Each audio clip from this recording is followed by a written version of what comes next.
Olá, pagadores de impostos, bem-vindos aqui ao canal. Para você que está chegando, seja muito bem-vindo. Para você que não me conhece, eu sou o Vando Soares. Mais um dia de bate-papo aqui no canal sobre a questão do nosso mercado financeiro, mas principalmente a nossa economia, né? A nossa economia que está em frangalhos por conta de medidas ou da falta de medidas da governança da esquerda de Lula e companhia. Tá chegando? Já deixa o like, vamos para o vídeo. Especialistas apontam a possibilidade da inflação em 2025 atingir 7%. Estamos na casa aí de 4,8%, né, por cento. E esta inflação, que já não é nada agradável, até porque o teto seria de 4,5%, pode atingir 7%, ou seja, quase que dobrar esta inflação. Se a situação hoje já está complicada, a possibilidade de piorar ela é gigantesca, muito por conta do alto risco fiscal que o Brasil apresenta nos últimos meses do governo Lula, com declarações mal colocadas, falta de tomadas de decisões corretas no processo, principalmente desta economia que vivemos, mas assim o Brasil ainda tem uma possibilidade de 2025 não só ter esse aumento, né, infelizmente, da possibilidade do aumento da inflação, mas entrar ainda num processo ainda pior por conta de medidas que não estão sendo tomadas, como, por exemplo, um verdadeiro corte de gastos. O Brasil não tem apresentado sinais claros de que vai cortar os gastos na raiz para que se controle, de fato, esta economia, trazendo de volta principalmente a credibilidade fiscal, que é algo que prejudica diretamente o processo econômico. Bom, a inflação, que deve chegar a 7%, e o dólar pode atingir ainda outros patamares. E, para minha surpresa, o Galípolo, né, que é o novo presidente do Banco Central, indicação feita pelo próprio Lula, ele me surpreende pelo fato de que ele toma a medida correta, que é de subir os juros no momento que se precisa, né? Não é uma questão de querer subir os juros, é uma necessidade, e através do Banco Central ele sobe esses juros, faz promessas de fato de chegar até 15%, que obviamente é um momento caótico, né, da nossa economia, mas não há outra forma de conter, sem sombra de dúvida, a situação fiscal do país e controlar esta subida da inflação.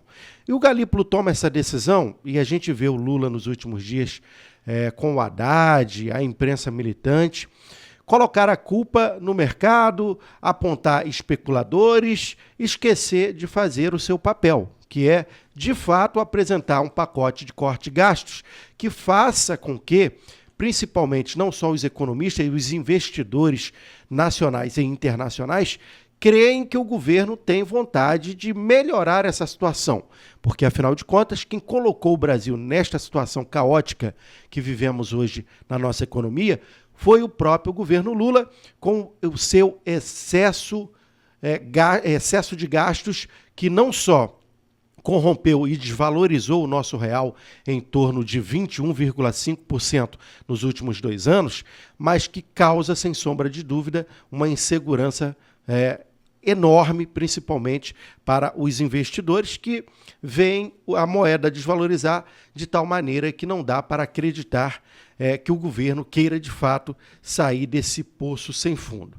Bom, eu sempre dou uma dica, principalmente nesses momentos que eu considero mais caóticos, né, aos mais próximos, mas hoje eu trago aqui no vídeo, principalmente para você trabalhador, você que vive aí naturalmente trabalhando para sobreviver, e muita gente que só trabalha para isso, pagar suas contas, etc. e tal, e não consegue sequer ter um momento de lazer. É momento exato de você controlar as suas contas. Evitar, por exemplo, o cartão de crédito em parcelas excessivas, né? Aquelas compras de até 12 parcelas, 16 parcelas. Isso aí é algo que não é positivo no momento por conta dessa alta taxa de juros que ainda vai subir mais. Ou seja, além de todos os fatores que a gente sabe que as empresas, né, de cartão, as operadoras de cartão ganham muito com isso, o brasileiro perde muito com isso e fica, sem sombra de dúvida, preso o seu dinheiro ou a sua capacidade de compra futura. Evitar excesso no cartão de crédito de parcelas é um dos primeiros passos. O outro é procurar evitar comprar coisas nesse primeiro momento, como, por exemplo, veículos, etc., porque todos esses produtos, alguns deles, inclusive, atrelados ao dólar, passam a estar mais caros, principalmente a partir de 2025. Os economistas já estão apontando um aumento dentro de produtos atrelados ao dólar, que são muitos aqui no Brasil, de pelo menos 10% dentro do mercado brasileiro. Ou seja, atenção, porque vem mais aumento de preços, principalmente em produtos até mesmo considerados essenciais, como alimentos. Então, é de fundamental importância que nesta virada de ano, Natal e Ano Novo, já que o brasileiro realmente se preocupa bastante em gastar, ter um pouquinho mais de consciência em se controlar, evitar certos excessos, porque 2025 será, sem sombra de dúvida, um ano bem desafiador. Perguntando a especialistas da área de economia, como a gente pode projetar 2025 e 2026, é realmente uma visão ainda turva, né? Não dá para saber o que vai acontecer, principalmente no cenário econômico, se o governo não tomar medidas que a gente pode considerar radicais, porque é o que se precisa nesse primeiro momento, para que não chegarmos a um ponto de termos um descontrole fiscal e, ao mesmo tempo, essa subida do dólar passar a ser um problema grave. A gente viu o Banco Central vender 20,8 bilhões de dólares das nossas reservas nacionais nos últimos dias. É muito dinheiro para controlar esta subida do dólar, que chegou, inclusive, a bater na casa de R$ 6,32. No dia de ontem, teve uma queda, exatamente por conta dos movimentos do Banco Central, atingindo aí na casa de R$ 6,17, né? R$ 6,17. Mas, embora assim, este movimento feito pelo Banco Central é um movimento que eu diria que é apenas paliativo, pelo fato de que injeta-se, né, essa venda de dólares para forçar a queda, né, do dólar, da moeda americana, mas, ao mesmo tempo, esta forma que é paliativa, ela pode estar apenas adiando um problema que pode ser pior. E por que adiando? Pelo fato de que é como se fosse uma mola, né, que você vai pressionando ela e daqui a pouco você segura um determinado período, mas quando solta, ela dispara lá para cima e isso pode ser um problema grave. Tem muita gente que aposta que, embora faltamos aí cerca de uma semana, 10 dias no máximo aí, para estarmos em um ano novo, 2025,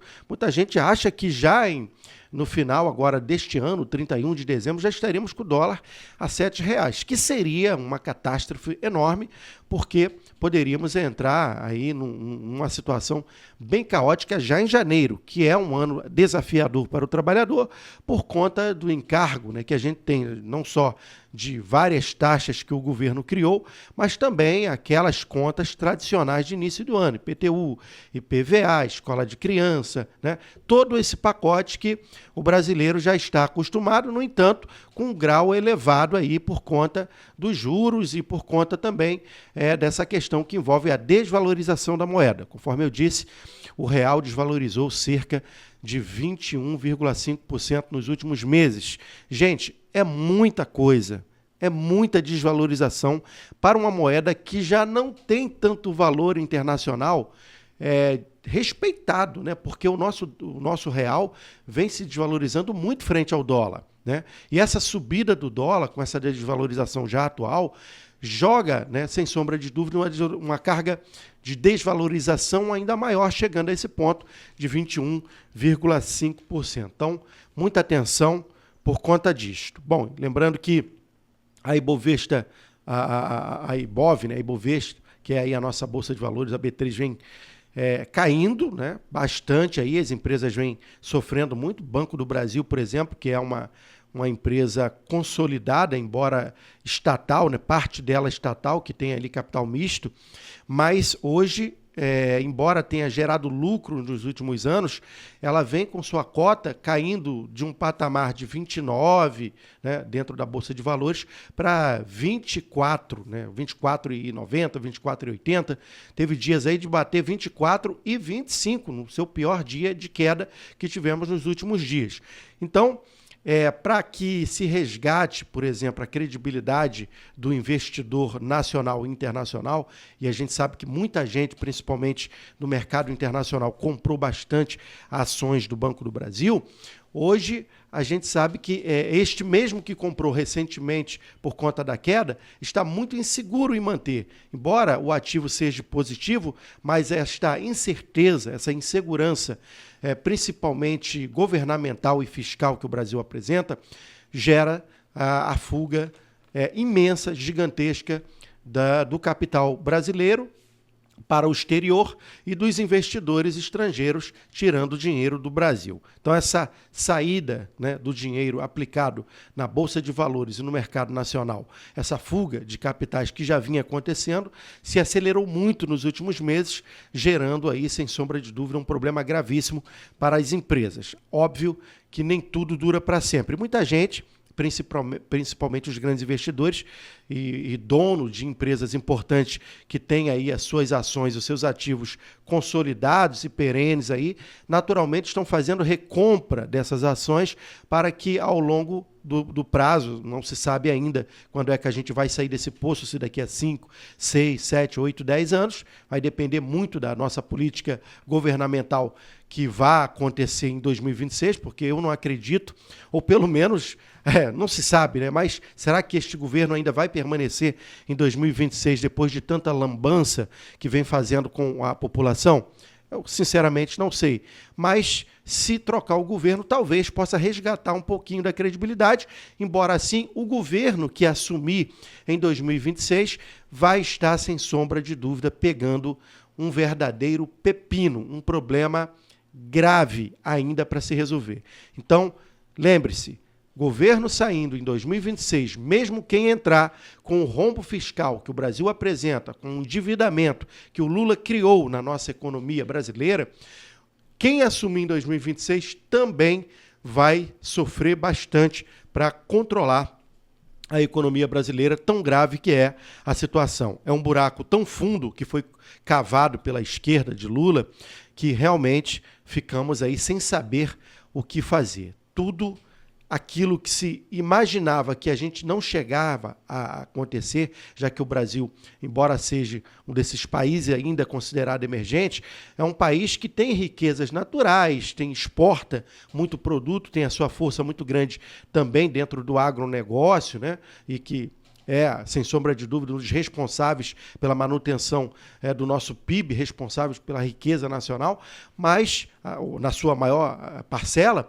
mas sem sombra de dúvida, o Brasil passou a ser um país absolutamente desafiador, tanto que os investidores internacionais têm aportado mais na Argentina, que é um país que vem de uma recuperação ao processo, né, que o governo atual de Milei vem fazendo um bom trabalho, e até mesmo o México, que tem lá um governo de esquerda, mas que, embora assim, a sua economia tenha apresentado uma estabilidade melhor que a do Brasil. Incrível, né? O Brasil, com tantas riquezas e com tanta grandeza no cenário sul-americano, mesmo assim perde para México e vem perdendo, inclusive, para a Argentina, que vinha numa recessão terrível e que ainda está, mas vem se recuperando muito bem, porque tem um governante com responsabilidade fiscal e que tem conhecimento sobre a área econômica. Bom, gente, por enquanto é só. Que Deus dê um bom final de anos para todos. Esse é o vídeo de hoje, desta sexta-feira. Deixa aqui o like, se você não é inscrito no canal, se inscreva. E, claro, estamos aqui. Grande abraço, Vando Soares, do Rio de Janeiro. Até o próximo vídeo. Deixa o like, se inscreva no canal.